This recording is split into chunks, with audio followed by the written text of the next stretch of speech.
Leading Friday prayer at this mosque in the suburb of Valenciennes in northern France, a young imam from the region.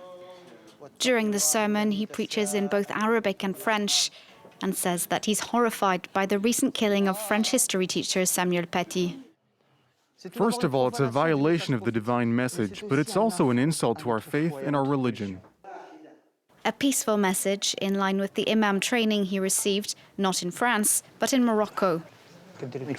In every mosque, we need a trained imam, a competent imam, who knows how to deliver these important messages. He spent 3 years training at this institute in Rabat, fully financed by the Moroccan government.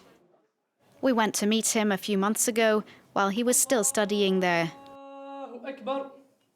Everything related to what happens within the mosque, whether it's the call to prayer, leading prayers, the Friday sermon, that's what we're taught here at the Institute. Some students at the Institute are French. Morocco pays the full cost of their studies and gives them a small allowance.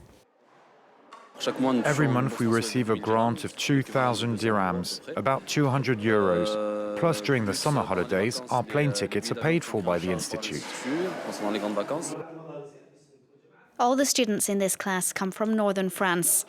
They learn what's known as middle way Islam, an Islam aimed at promoting tolerance. Our aim is to fight radical Islam, because radical Islam has nothing to do with true and historical Islam. Over the past 4 years, the Mohammed VI institution has trained some 50 French imams. It was supposed to be a temporary solution and only partly compensates for the shortage of preacher training in France. The country is home to only 3 Islamic institutes, too few to absorb demand.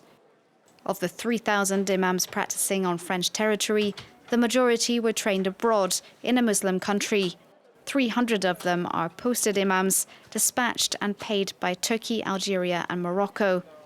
This French expert says the risk with this kind of setup is that many of them may not grasp French values.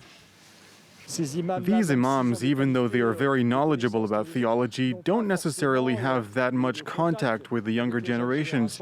They prefer to go online, where they come across fundamentalist speeches. France doesn't want any more foreign imams on its soil. A 1905 law prevents authorities from intervening directly in religious training, so they're asking Muslim representatives to put in place a formal certificate guaranteeing the content of curriculums.